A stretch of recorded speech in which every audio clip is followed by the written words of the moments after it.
ne répondent pas à ce genre de questions. On ne peut même pas les leur poser, mais c'est à eux qu'il faut poser la question.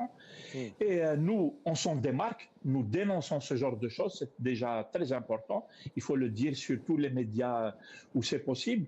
Et je pense que ça recoupe un petit peu la question de tout à l'heure que tu posais à propos de la façon de communiquer sur ces interpellations des chefs de cette organisation criminelle qui se sont cachés en Algérie et qui continuaient pendant des années visiblement à gérer leur organisation criminelle à partir de l'Algérie, et ils avaient même des canaux de communication avec des gens qui sont en prison ici. Ils communiquaient avec leurs collègues de l'organisation qui sont dans des cellules ici en France.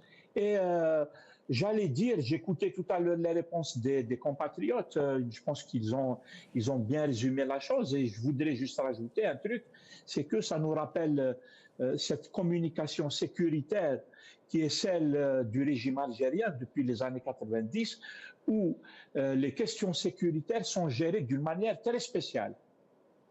Par exemple, s'agissant des attentats, des terroristes qu'ils arrêtent, ou de n'importe quel type de communication liée à la question sécuritaire, elle est gérée d'une manière très opaque, très directive comme ça, et il ne donne absolument aucun élément pour qu'on comprenne. Il te donne l'information, elle est très formatée. Des fois, il ne donne absolument pas d'informations.